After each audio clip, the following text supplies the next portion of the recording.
we need to talk. So I just got the 70-200 2.8Z, but I feel like I lied to you. Now let me explain. What's up? My name is Jay LeBlanc, wedding photographer and photo video educator. A while back, I made this video where I went into detail about how much I absolutely loved this lens, the Canon EF 70-200 2.8 IS version 2.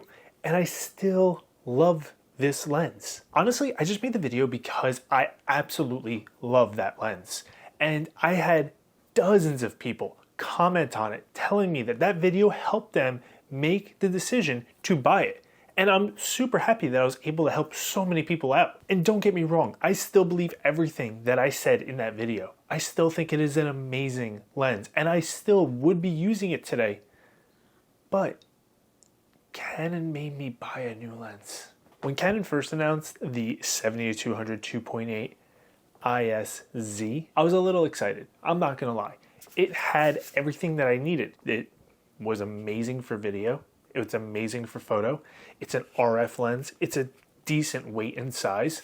It has internal zooming, and the zoom ring is crazy short. I love how little effort it takes to turn to go from 70 to 200, especially compared to the original RF 70-200. That thing I feel like was 200 degrees of rotation in order to go from 70 to 200. This is like the smallest little throw to go from 70 to 200. Look at this. I don't even have to move my fingers off of the zoom ring in order to go from 70 to 200. And best of all, nothing is moving or extending while zooming. And one of the biggest things preventing me from getting the original RF 70-200 was the fact that it was a dust pump. When those lenses extend and retract as you zoom, you're just asking for dust and debris to get in there. As somebody who shoots on the beach quite often, that's not an ideal lens to be using. Sure, some of my lenses do that, but if I can avoid it, I will at all costs, just to help prevent any possible issues that might come up with sand and dust getting into the lens. So this lens basically fixed every issue that I had with the original RF 70-200, except for one thing: the crazy price point of this lens. $3,000? Come on, Canon. I know like inflation's a thing, but $3,000? I'm pretty sure when I bought this 70-200, 15 years ago now, I think it was like right around $2,000. 15 years later, for basically the same equivalent, we're talking about $1,000 more, a 30% increase. I guess with inflation in the last 15 years, 30% almost seems reasonable. Now that I think about it, it's not that crazy. So this new 70-200 checked all the boxes that I needed. It had everything that I had asked for in a newer lens, which would make me want to upgrade. There was one small problem. My lens was perfectly fine. There's nothing wrong with it. It was still doing a great job. But then I received this email from Canon that stated, your EF 70-200 2.8 IS version 2 USM will no longer be eligible for service after June 30th, 2025. And then they want me to call them to buy stuff, which I didn't call them. I just very sadly bought it on my own on the internet like anybody does in 2025. Who places orders on the phone? Canon, how could you do this to me? Now, I'm a working professional. I heavily rely on this gear to do my job.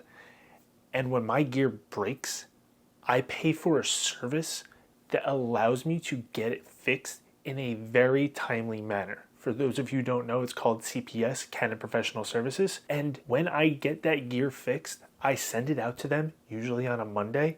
And by Wednesday, Thursday, Friday at the absolute latest, it's back to me. So I'm ready to go for the next weekend. And it is so nice to be able to do that because I never have to worry about being without my gear. So with this email kind of taking me by surprise, I was almost forced to upgrade because I want to know that when my gear breaks, I'm able to get it fixed and fixed fast in a service that I'm currently paying for. Now, sure, I could take the lens to a local camera store and have them take a look at it and fix it for me. That's still an option. Absolutely. But last time that I went to a camera store and inquired with them about fixing a broken lens, I'm not going to name the store, just a local camera store to me. They told me it would be $150 just to look at the lens, and if they can't fix it, they would send it to Canon on my behalf. Now you're going to charge me $150 to send my lens to Canon to perform a service that I already paid for on my own? I could do that. I can go to the post office and do it for 20 bucks. Why would I pay you $150 to do it? So it just doesn't financially make sense for me to bring it to a local camera shop, especially if they can't fix it. And now knowing that Canon isn't an option for fixing it, if they can't fix it, well, they're going to charge me $150 for just looking at it, and they're going to give me back my broken lens. That doesn't seem like a good business move. I don't know about you, but to me that doesn't make any sense. Like, it kind of defeats the purpose of even having CPS in the first place. Plus, when I send the gear directly to Canon through my CPS membership that I have, I get a discount on service and parts and labor for fixing my broken gear. If I had a camera store do it for me, that discount wouldn't be applicable. So yeah, it just doesn't make sense. So what I'm basically saying is Canon made me buy this lens. Now, my first impressions with this lens. So far, I got it in the mail. I got super excited about opening it up. So I made the intro to this video. I took it out in my backyard with my dog, where we used it for about 3 minutes because the current feels like temperature where I live right now is 100 degrees. So my dog and me do not want to be outside right now. So sorry for the lack of sample images. But here's where it gets good. And you're somebody who's on the fence about upgrading possibly to this lens, and you have an older 70-200, and you would like me to do some comparisons, I'll gladly do so for you. Just drop them down in the comments below, and if I can make it happen, I will, whether it's photo or video. Now, I don't do tech specs because there's 1,000 videos on that stuff. And honestly, I just don't want to do it because anybody could go on B&H's website and read some information for the important things that they care about. If you're interested, here it is. Pause the video. Okay, now let's get back to it. So my first impressions when I'm picking it up, it's definitely a little bit lighter. It's lighter than my old 70-200. And do factor in that right now I don't have the adapter on it. In order to use this on my current camera bodies, I need an adapter, which is gonna make it even heavier. So right off the bat, it is a little bit lighter. Another little change is the tripod collar now has multiple mounting size options. So if you're a video shooter, that's a nice little plus. Honestly, they're almost the exact same size in length, which is pretty convenient because it just will feel pretty natural in my hands. Another big thing that I really like about the Z compared to the original RF is the fact that the zoom ring is closest to the camera body and the focus ring is further away. So the transition from the EF to the RF 70-200Z is going to feel much more natural compared to the original RF 70-200 because that zoom ring was in the front of the lens, and that might just be a little weird getting used to that. I know it's not a huge change, but I do really like the new lens hood. I do like that it's just completely rounded and that you have this little door here for adjusting any filters that you might have in your lens. That's a pretty nice little feature to have. I will say, in my limited testing that I have done with this lens, the autofocus is good.